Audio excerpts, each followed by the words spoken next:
Hey guys, it's Max. How's everybody doing? Trying to get this done fast before looks like my yard guys are down the street. Let's try to get this done before they move down here. Okay.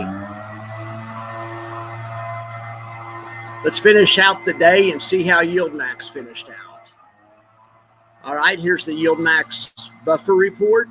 Or actually, that's the regular buffer report. Let's go to the YieldMax buffer report. The Alti-Grid.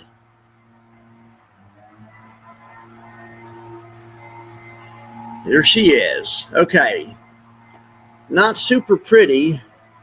This morning it was down, the average is down more than 3%, so it's bounced a little bit, but still pretty ugly. TLN, NVDA, and VRT of all the companies in here are the only ones that are up.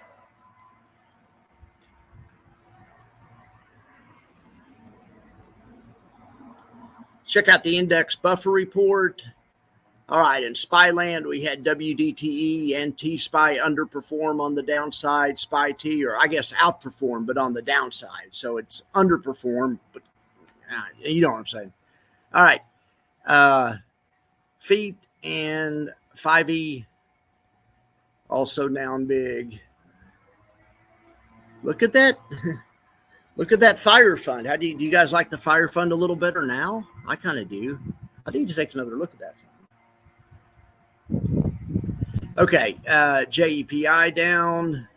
Not as much as the underlying. In SPY-land, you would have to give the award today for best fund of the day to SVOL. SVOL and iSpy in SPY-land. Now, in NASDAQ land, I mean, not including the inverse, the best performing one was QDTE. And also QYLD looked really good. Actually, QYLD was the best performing one. Great job. You don't see that very often. A lot of funds put in some good days. Triple QI looked pretty good. JEPQ looked pretty good. Got a lot of downside buffer. That's when I say look pretty good. That's what I mean on a down day. I mean, it wasn't down as much as the parent asset. All right, in Russell land, Clip was down more than the parent asset. The champion Russell-based fund was IWMI. Over here, USOY was actually up today. USOY had a big day. USOY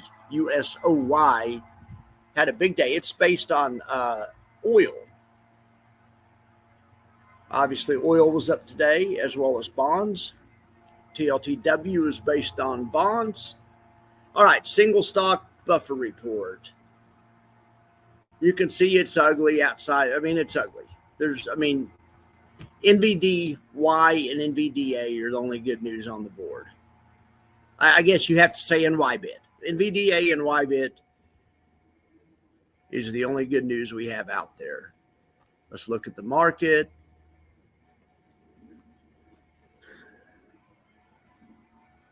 Have a new video coming out in less than an hour, in about 50 minutes.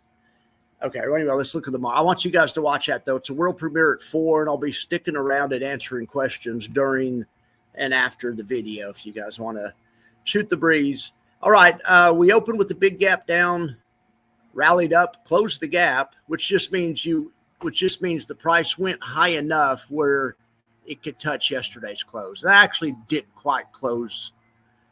It didn't quite close the closing price, but it did intersect the bar in general. The daily bars touched. There's no daylight between the daily bars. Gap is closed. That's why I took it off. So we still have this gap. We have two gaps ruling us right now. We have a bullish gap underneath this. If we sell down into here, we're going to expect buyers to be there. I mean, until they aren't.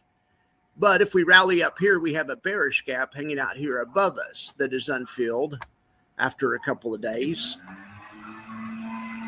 So I say tomorrow's action will be between here and here, unless we break through one of those areas. All right, it sounds like the yard crew is coming. I'm going to take Jax on a walk, and then I'm going to be back here to answer questions for that world premiere video. All right, guys. Hope you guys have a great day, and I'll see you at the video. All right. Later.